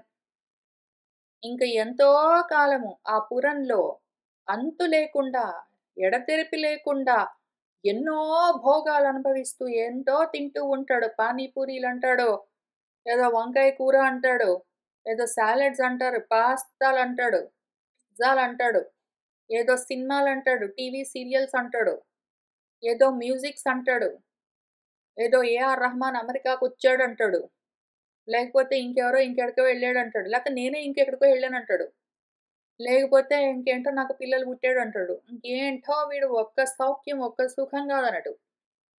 దారిన పోయే సుఖాలన్నీ ఆ సంగతులే సంగతులు. అక్కర్లేని సాంగత్యాలన్నీ పెట్టుకుని వందిజన గాయక సద్వినుత ఉరుగాన మోదిత మతిన్ వాళ్ళు వీళ్ళు అప్పుడప్పుడు మెచ్చుకుంటూ ఉంటే వాటన్నింటిని వింటూ ఆనందిస్తూ సుందర సతీజన సేవితుడై పెళ్లి చేసుకున్నాడు. మిగిలిన వాళ్ళందరూ ఆయన్ని సేవిస్తూ ఉంటే మన నృపాలక ఉచితమైన స్థలాల్లో మనవాడు ఎక్కడెక్కడ విహరించొచ్చో అక్కడక్కడల్లా విహరిస్తూ వసిస్తూ ఆడుకుంటూ ఉన్నాడు. చాలా సుఖంగా ఉన్నాడు పాపం. నరనాథుడు లోక భయంకర గతి వర్తించు గ్రీష్మకాలముతోపన్ తరళరహరి మనోహర వరహ్రాదిని సలిలంబునందు వసించతగన్. ఒకానొక సమయంలో బాగా ఎండాకాలం వస్తే చక్కగా చల్లగా ఉన్న ఏదో స్విమ్మింగ్ పూల్స్‌లో, వాటిలో కొలనుల్లో ఆడుకుంటూ ఈ రకంగా నివసిస్తూ ఉన్నాడు అని ఇక్కడ పద్యమున్నది. మూలంలో చాలా ఇంట్రెస్టింగ్‌గా ఉంటుంది. అటు ఇటు గాకుండా చెప్తారు మన వ్యాసుల వారు. ఇక్కడేమి చెప్పారంటే ఉపగీయమానః లలితం తత్ర తత్ర చ గాయకైః క్రీడన్ పరివృతః స్త్రీభిః హ్రదినీం ఆవిశత్ శుచౌ. లలితమైన గానాలతో వాణ్ణి కీర్తిస్తూ ఉంటే ఆడవాళ్ళందరితో కలిసి అంటే ఆయన భార్యతో కలిసి ఒకవేళ ఇప్పుడు మన పురంజనుడు మగవాడన్న దేహంలో ఉంటే పెళ్లి చేసుకుని భార్యతో కలిసి, ఒకవేళ పురంజనుడు స్త్రీ దేహంలో ఉంటే మగవాణ్ణి పెళ్లి చేసుకుని భర్తతో కలిసి ఏదో రకంగా ఆడుకుంటూ పైగా మగవాళ్ళ రూపంలో ఉంటే ఆడవాళ్ళని పెళ్లి చేసుకోవాలి. ఆడవాళ్ళ రూపంలో ఉంటే మగవాళ్ళని పెళ్లి చేసుకోవాలి. వేరే రకంగా చేసుకోవడానికి వీల్లేదు అని నాకటువంటి నియమాలు లేవు. అటువంటి వాటికి నేను సబ్‌స్క్రైబ్ చెయ్యను. ఎవరి మనసుని బట్టి వాళ్లకు మిగిలిన వాళ్ళతో కూడి ఉండడం గురించిన ఇచ్చలుంటాయి. దేహంతో సంబంధమే లేదు అని చెప్పుకుంటూ వస్తాను గాబట్టి, వాళ్ళకు ఎవరంటే ఇష్టముంటే వాళ్ళతో కూడి సుఖిస్తూ ఉంటారు. ఈలోగా శుచౌ హ్రదినీం ఆవిశత్ అని రాశారు. అంటే తాపాన్ని కలిగిస్తూ ఉన్న సమయంలో హ్రదాన్ని చేరుకున్నాడు అంటే, గ్రీష్మ ఋతువులో మహాభయంకరంగా లోకమంతా భయపడుతూ ఉన్న ఎర్రటి ఎండాకాలంలో మనవాడు చల్లటి నీళ్ళలో ఆడుకుంటూ ఉన్నాడని రాశాడు. తప్పేమీ లేదు. అయ్యుండొచ్చు కూడా. కానీ ఇక్కడ ముఖ్యమేమంటే తాపాలను కలిగించే సంసారమన్న మడుగులోకి దిగాడు మనవాడు. అది అక్కడ విషయము. తాపత్రయాలతో కూడి ఉన్న సంసారమన్న మడుగులోకి దిగి మనవాడు భార్యో, భర్తో, వాళ్ళు పిల్లలో, ఇల్లో పిలికునో వీటిని బెట్టుకుని ఏంటో ఆడుకుంటూ ఉన్నాడు. అది కథ. ఇట్లు వసించి కతిపయి దినంబులరుగు సమయంబున. ఈ రకంగా ఉంటూ ఉన్నాడు. కొన్నాళ్ళకేమయింది అంటే, అవనీశ్వరోత్తమా! అప్పురంబున 4 వంకలనున్న గవకులు వినుము. తూర్పు దిక్కునకు 5ను, దక్షిణ ఉత్తరంబుల 2ను, పశ్చిమంబునను 2 కాక, ఆ 9 గవకుల ఉపరి దిక్కున 7, క్రింద దిక్కునను 2 అయి ఉండును. మరి వానియందు పృథగ్విధ విషయ గత్యర్థమై వెలయు ఈశ్వరుడు ఒకడు కలడు. రూఢిన్ తత్పురంబు పాలించునట్టి పురంజనుడు వాడు. ఆ పురద్వార నవకంబునందులోన అర్ధిన్ ప్రాగ్ద్వార పంచకమందు వరసన్. ఇంతకీ ఆ పురానికి 9 ద్వారాలని చెప్పుకున్నాం గదా! ఆ పురం యొక్క 9 ద్వారాలు ఏంటి అని ఆ కథంతా చెప్తూ ఉన్నారు. పెద్ద విషయం ఏమీ లేదు. కష్టపడి డీకోడింగ్ చేయవలసిన అవసరం గూడా లేదు. చాలా సింపుల్ స్ట్రెయిట్ ఫార్వర్డ్ మ్యాటర్. సరే ఏమి అంటే ఆ పురానికి 4 వైపులా 4 దిక్కుల్లో 4 గవకులు అంటే తలుపులు, ద్వారాలని అర్థం. 4 వైపులా ఉన్న ఆ ద్వారాలేమి అంటే తూర్పు దిక్కున అంటే ముందు, ముఖానికి ముందు వైపు 5 ఉంటాయి. ఏవి? 2 కళ్ళు అన్న ద్వారాలు, 2 ముక్కు పుటాలు అన్న ద్వారాలు, ఒక నోరు అన్న ద్వారం కలిపి ఒక 5 ద్వారాలు ముందుకుంటాయి ముఖంలో.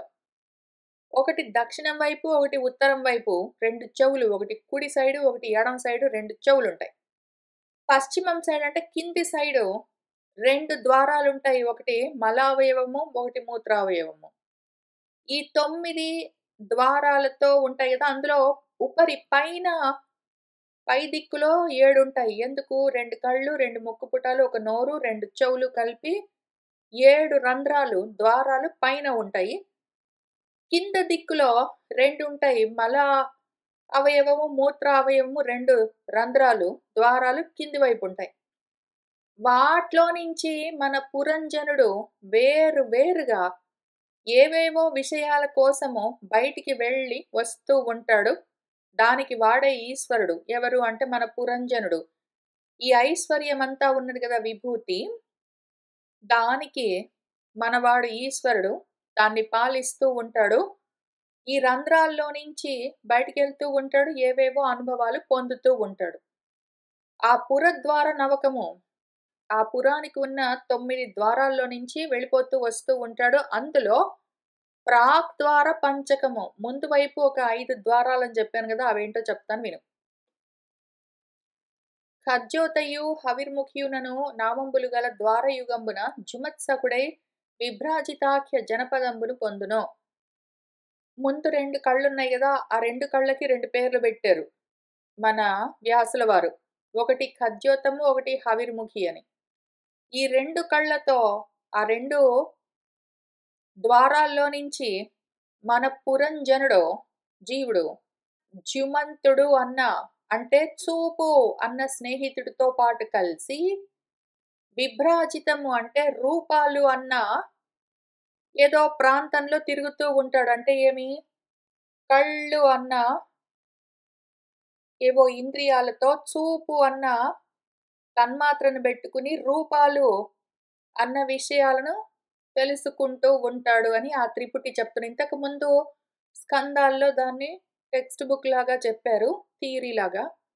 ఇక్కడ దాన్నే కథలాగా వర్ణించి చెప్తున్నారు. పేర్లన్నీ వ్యాసుల వారు పెట్టారు. కొన్ని ఉన్నాయి, కొన్ని ఆయన కల్పించారు. మొత్తం కలిపి వాటిని డీకోడ్ చేస్తే కూడా అదే ఉంటుంది. తర్వాత మళ్ళీ ఆయనే డీకోడ్ చేసి కూడా చూపిస్తారు. వెండిను నళినియు నాళినియు అను పేర్లు గల వాకిళ్ళు రెంటియందు అవధూత సకుడై సౌరభ రూపంబులైన విషయంబులను పొందును. ముక్కు పుటాలు రెండున్నాయి గదా! ఒకదానికి నళిని, ఒకదానికి నాళిని అని పేర్లు పెట్టారు. నాళాలు. ఎందుకంటే గొట్టాలని అర్థం. మన వ్యాసుల వారి తెలివితేటలు అట్లా ఉంటాయి. ఆ 2 ముక్కు పుటాలు, ఆ 2 గొట్టాలున్నాయి గదా! వాటికి నళిని, నాళిని అని పెట్టారు పేర్లు. ఆ వాకిళ్లలో నుంచి, ఆ ద్వారాల్లో నుంచి మనవాడు పురంజనుడు బయటికెళ్ళి ఏం చేస్తాడంటే, అవధూత సఖుడై, అవధూతుడు అంటే వాసన చూడగలిగే ఏ తన్మాత్ర ఉన్నదో ఘ్రాణశక్తి. దాంతో పాటు బయటికెళ్ళి రకరకాల వాసనలు, గంధాలతో కూడి ఉన్న వస్తువులన్నింటినీ తెలుసుకుంటుంటాడు. ఆ విషయాలన్నింటినీ పొందుతూ ఉంటాడు.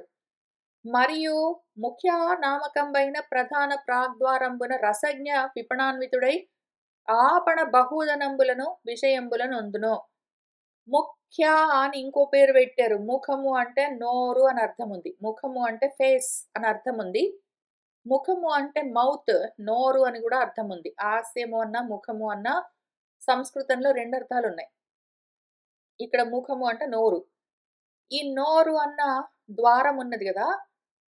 ఆ ప్రధానమైన ప్రాక్ ద్వారము ముందున్న ద్వారంలో నుంచి ప్రధానమేమి కళ్ళు గూడా ప్రధానమే, ముక్కు గూడా ప్రధానమే. ఏదో ఒకటి. అక్కడి నుంచి మనవాడు రసజ్ఞుడు, విపణుడు అన్న ఇద్దరు స్నేహితులతో కూడి బయటికెళ్ళొస్తూ ఉంటాడు. 2 కలిపి చెయ్యడు మనవాడు. ఇద్దరు ఫ్రెండ్స్‌ని ఒకటేసారి మెయింటైన్ జెయ్యడు మళ్ళీ. మన పురంజనుడు ఆ నోరన్న ద్వారంలో నుంచి వెళ్తూ వస్తూ ఉన్న సమయంలో ఒకేసారి దానికి ఆ నోరన్న ద్వారంలో నుంచి వెళ్లి రావడానికి ఆయనకి ఇద్దరు ఫ్రెండ్స్ ఉన్నారు. ఒక ఫ్రెండ్ పేరు రసజ్ఞుడు, ఒక ఫ్రెండ్ పేరు విపణనుడు. ఈ రసజ్ఞుడు అన్న ఫ్రెండ్ వల్ల లాభమేమి అంటే బహుధనము, రకరకాల తిళ్ళు, భోజనాలన్నీ అనుభవించొచ్చు. రసజ్ఞుడు అంటే రుచి చూసే ఇంద్రియము, రసనేంద్రియము అంటారు నాలుక. ఈ నాలుకనే పెట్టుకుని మనవాడు ఆ నోట్లో నుంచి ఆ రుచి చూసే రసనేంద్రియంతోటి వెళ్ళి బహుఓదనాలు, రకరకాల తిళ్ళు, భోజనాలు, రుచులన్నీ పొందుతూ ఉంటాడు. లేదా ఒక్కొక్కసారి తిండి పక్కన బెట్టి, విపణుడు అంటే వ్యవహారాలతో కూడి ఉన్నది ఎవరు? మన వాక్. వాక్‌ని పెట్టుకుని ఏదో ఆపణాలు, వ్యవహారాలన్నీ చేస్తూ ఉంటాడు. ఒకటే నోరు 2 పనులు చేస్తూ ఉంటుంది. ఒకేసారి 2 చేయదు. తింటూ ఉన్నప్పుడు మాట్లాడదు, మాట్లాడుతున్నప్పుడు తినలేదు.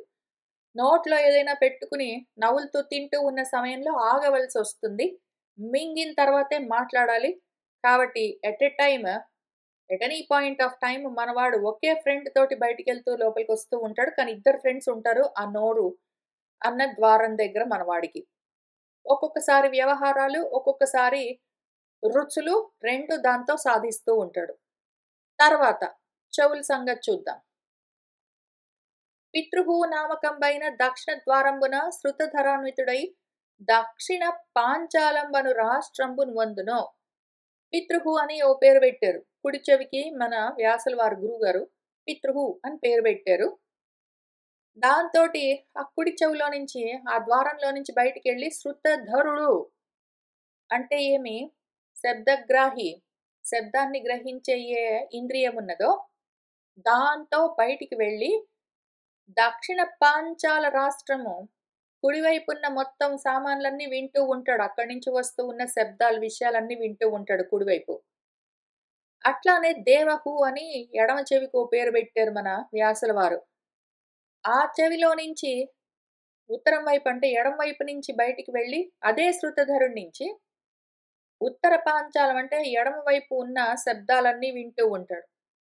వెండియున్ పడమటి వాకిళ్ళు కింది వైపు 2 ఓపెనింగ్స్ ఉన్నాయి గదా! వాటి గురించి చూద్దాము. రెంటియందు ఆసురీ నామకంబైన వాకిటన్ దుర్మత సమేతుండై గ్రామక నామకంబైన విషయమును పొందుతూ ఉంటాడు.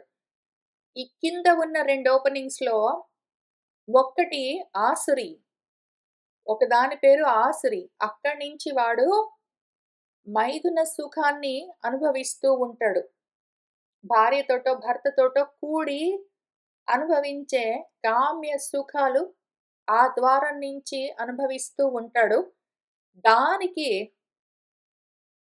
మన వ్యాసుల వారు ఆసురి అని పేరు పెట్టారు. ఎందుకు అంటే అది అసుర లక్షణంతో ఉంటుంది. ముఖ్యంగా ఎందుకు అంటే అసువులతో కూడి ఉంటుందక్కడ.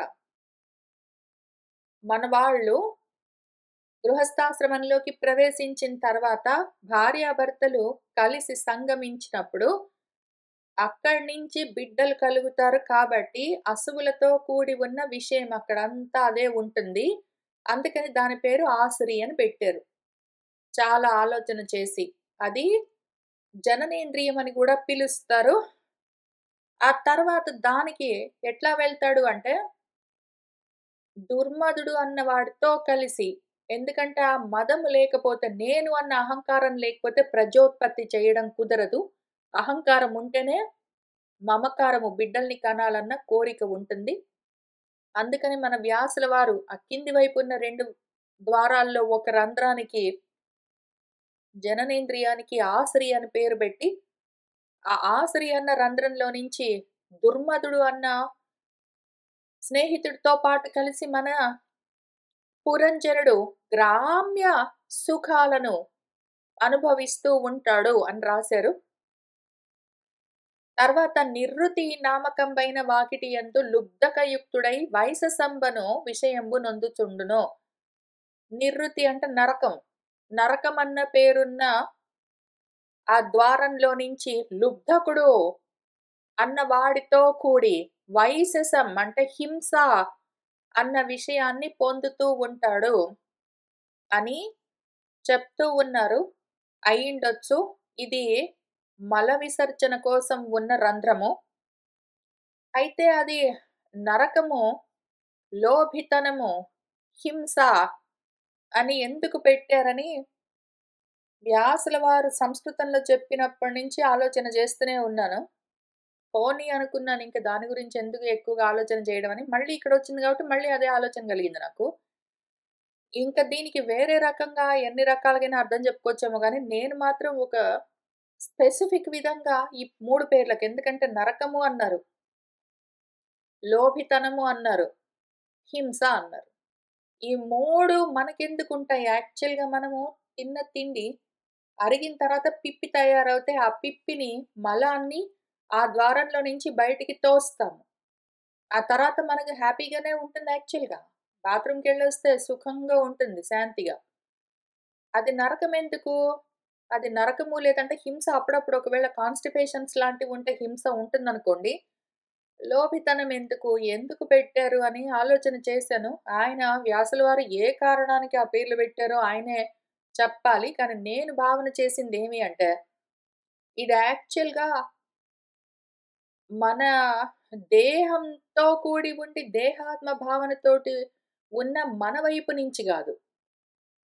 యాక్చువల్‌గా నేను తిన్నంత తింటాను. లోభితనంతో దారిన బోయేవన్నీ, దిక్కుమాలినవన్నీ తింటే, వాటన్నింటిని నేను బయటికి తోస్తే ఇంక నరకము. ఎవరెవరైతే క్లీనింగ్ చేస్తూ ఉంటారో వాళ్ళందరికీ. అసలు క్లీన్ చేస్తున్న టైంలో నాకు గూడా.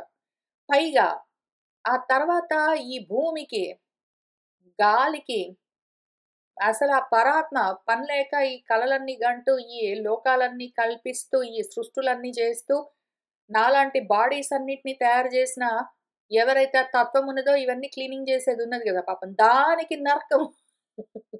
ఈ జీవులన్నీ తిని బాత్రూమ్‌కెళ్తుంటే దానికి నరకం అవన్నీ క్లీనింగ్ జేయడానికి పాపము.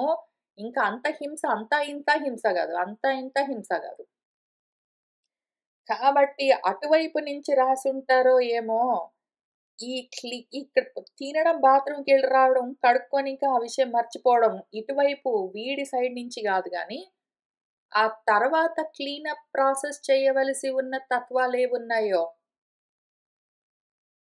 దాని వైపు నుంచే ఇంక దాన్ని మించిన నరకం లేదు, హింస లేదు. ఏమిరా వీడింత లోభితనంతో ఇంత మింగుతాడు పొద్దస్తమానం గ్యాప్ లేకుండా అని రాశారో ఏమో తెలీదు. తర్వాత వెండియును పురంజనుడు అప్పురంబున పౌరజనులందు నిర్వాక పేసస్కరులు అను ఇద్దరు అంధులు కలరు. కాక ఈ పురంజనుడి ఆ పురంలో ప్రజలందరూ ఉన్నారు కదా! ఇప్పటిదాకా చెప్పుకుంటూ వచ్చాము. వీళ్ళు కాక ఇద్దరున్నారు అంధులు, గుడ్డివాళ్ళు. వాళ్ళిద్దరి పేర్లు నిర్వాక్, పేసస్కరులు అని చెప్పారు. మన వ్యాసుల వారు చాలా తెలివితేటలతోటి. పేసస్కరము అంటే పేసకృత్ అన్నదానికి అర్థమే చెయ్యి. చేతిని పేసస్కృత్ అని పిలుస్తారు. కాబట్టి చేతులు అని అర్థము. దానికేమైనా జ్ఞానం ఉందా చేతులకి? లేదు గదా! అందుకని దాని పేరు పేసస్కృత్ లేదా పేసస్కరము. కాక నిర్వాక్ కాళ్ళు. కాళ్ళు, చేతులు అని అంధులుంటారంటే జ్ఞానేంద్రియాలు కావివి. కర్మేంద్రియాలు. కర్మేంద్రియాల్లో ఏముంటాయి మనకు? వాక్కులుంటాయి. ఆ పైన వచ్చాయి గదా! ఇక్కడ నోరని చెప్పుకున్నాం గదా మనము. రసజ్ఞం అంటే రుచి చూసేది పక్కన పెట్టి, విప్పడము అన్న స్నేహితుడితోటి వెళ్ళొస్తుంటాడు. వ్యవహారాలు అంటే వాక్కులు ఇక్కడికొచ్చేసాయి మన కర్మేంద్రియంలో ఒకటి. తర్వాత ఏదో ఇక్కడ ఆసరి అన్నారు జననేంద్రియము. ఇక్కడేదో నిర్వృతి అన్నారు, నరకం అన్నారు. ఏదో మల అవయవము. ఆ 3 వచ్చాయి కర్మేంద్రియాల్లో. ఇంక 2 ఉన్నాయి గదా! కాళ్ళు, చేతులు గూడా. వాక్, పాణి, పాద, మల, మూత్రావయవాలు. పాయు, ఉపస్థలు.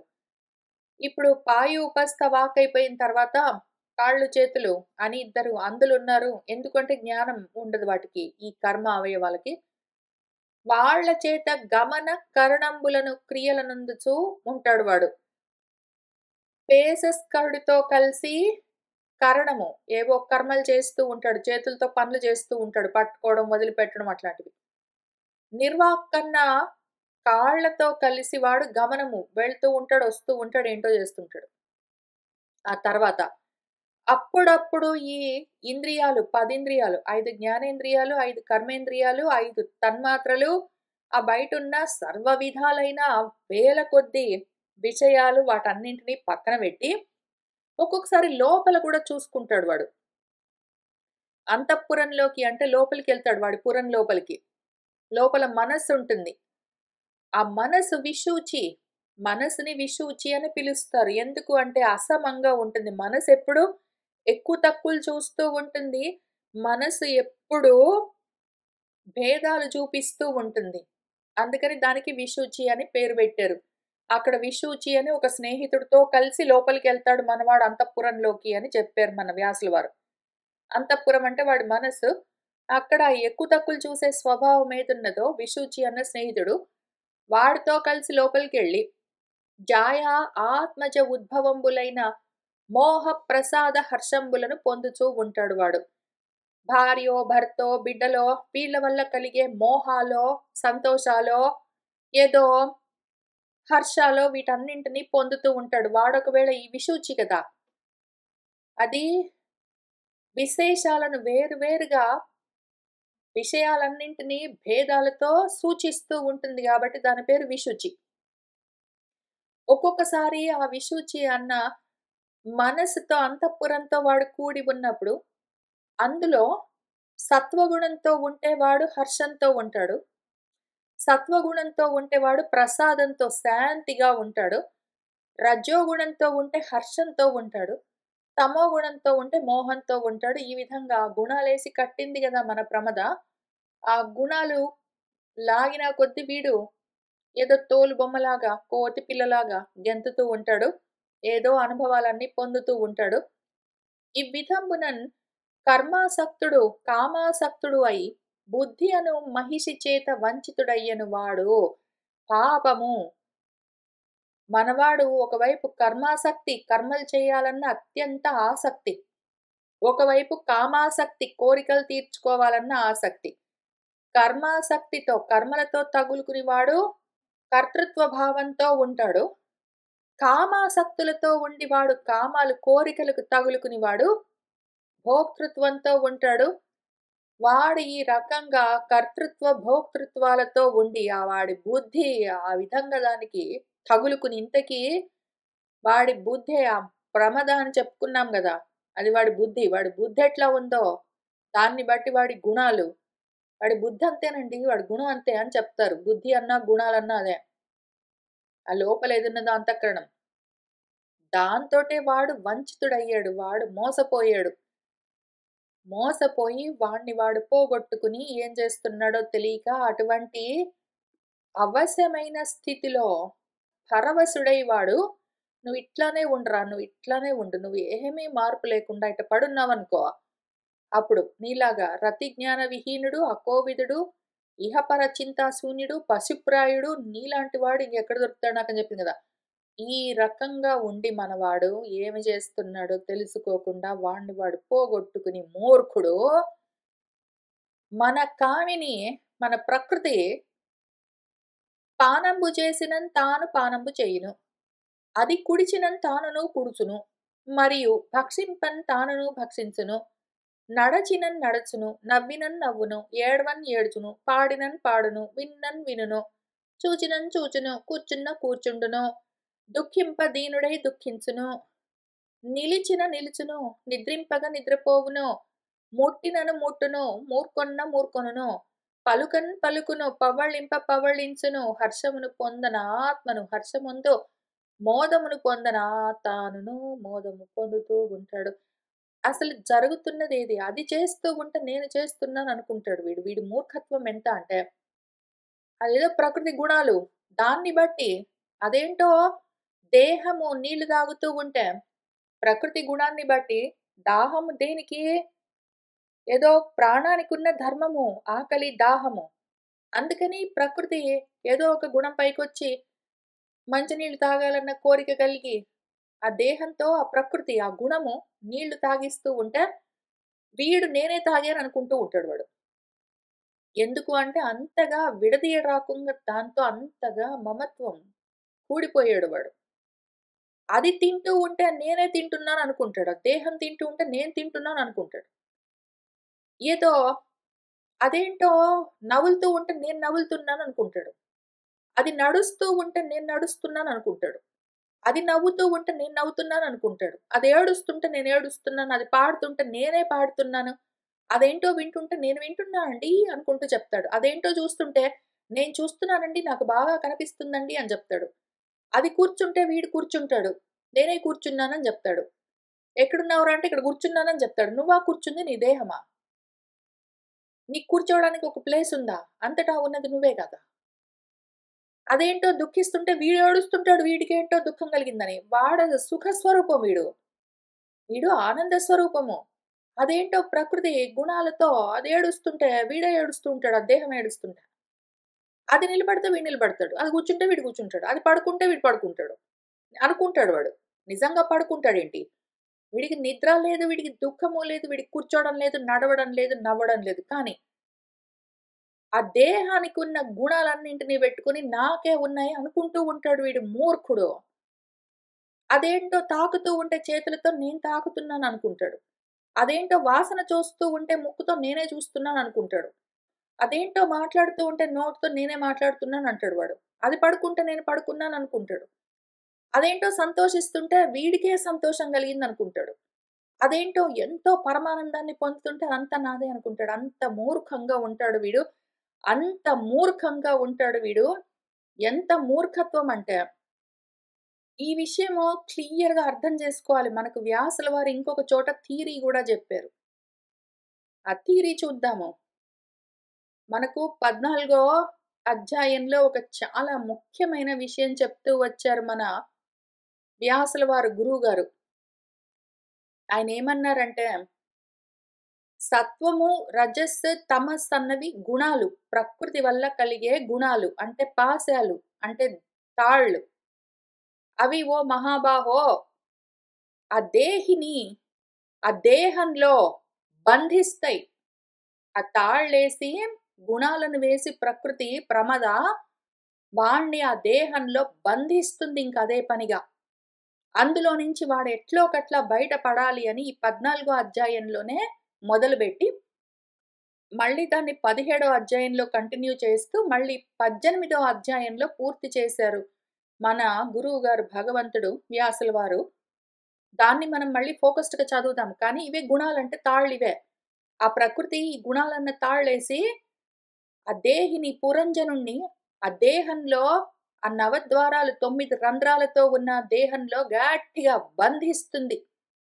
అందులో నుంచి బయటపడడం అత్యవసరము. లేకపోతే ఏమైతాడు వాడు?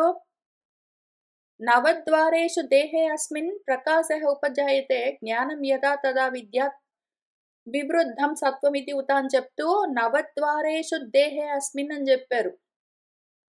ఈ అస్మిన్ దేహం ఈ దేహం ఏదున్నదో దానికి 9 ద్వారాలుంటాయని ఎక్స్‌ప్లెయిన్ చేస్తూ వచ్చారు చాలా దూరము మన గురువుగారు. ఆ తర్వాత ఆయనేమన్నారంటే, నా అన్యం గుణేభ్యః కర్తారం యదా ద్రష్టా అనుపశ్యతి. ఇంతవరకు గూడా కొన్ని విధాలుగా 3 గుణాలు ఎట్లా మనల్ని ఏ విధంగా కట్టేస్తాయి ఆ దేహంలో అని చెప్పి, ఎప్పుడైతే ఆ ద్రష్ట అందులో ఉన్న జీవుడు పురంజనుడు నేను కర్తను కాదు. వాడు ఇక్కడేమనుకుంటున్నాడు మూర్ఖుడు నేనే కర్తననుకుంటున్నాడు గదా! వాడు కర్మాసక్తుడై, కామాసక్తుడై, కర్మాసక్తితో కర్తృత్వము, కామాసక్తితో భోక్తృత్వం తెచ్చుకున్నాడు. అది ఉన్నంత వరకు ఈ గుణాలు వాడిని అట్లానే బంధిస్తాయి. అందులో దేహంలో వేసి పంజరంలో, ప్రిజన్‌లో వేసి కట్టేస్తాయి. అవి గొలుసులు, ఇనుప గొలుసులవి. అయితే కానీ ఎప్పుడైతే వాడు దీనికి నేను కాదు కర్త, నాకు కర్తృత్వం లేదు. గుణాలకు అన్యంగా, గుణాలు కాక ఈ కర్మలకు కర్త వేరేది లేదు. అయితే నేనెవరు? ఈ గుణాలకు పరంగా ఉన్నాను అని ఎప్పుడైతే తెలుసుకుంటాడో, నేను అన్న స్థితిని, ఆత్మస్థితిని పొందుతాడు. గుణాలు ఏదో చేస్తూ ఉంటే, ఆ ప్రకృతి గుణాల వల్ల ఏవో కర్మలు జరుగుతూ ఉంటాయి. ఆ ప్రకృతి గుణాలను దాటి ఉన్నాను నేను. నాలో గుణాలున్నాయి. నేను గుణాల్లో లేను.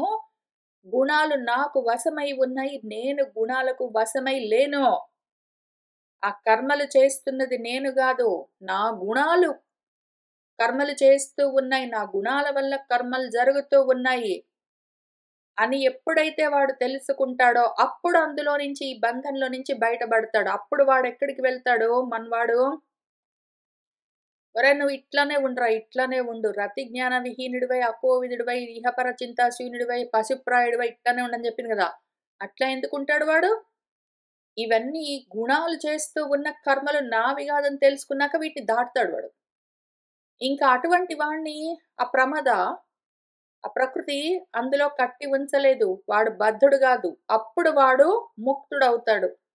అప్పుడు వాడి స్థితిని, సోహమన్న స్థితిని వాడు అధిగచ్చతి పొందుతాడు.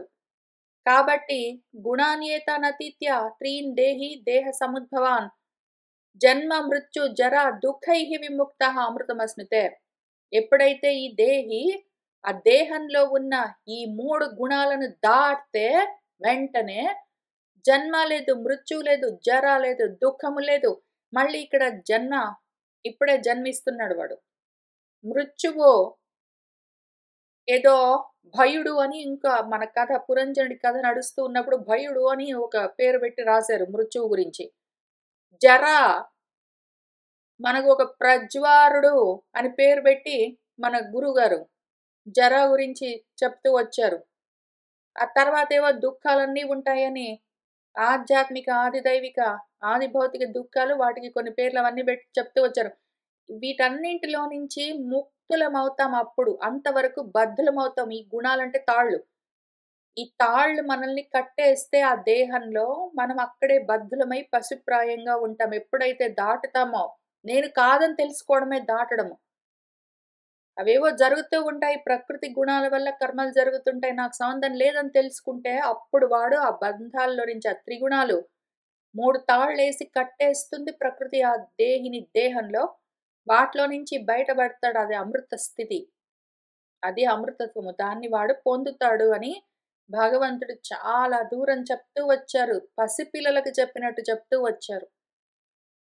మళ్ళీ దాన్నే అదే వ్యాసుల వారు ఇక్కడ ఇంకా పసిపిల్లలకి చెప్పినట్టు కథలాగా చెప్తూ వస్తూ ఉన్నారు.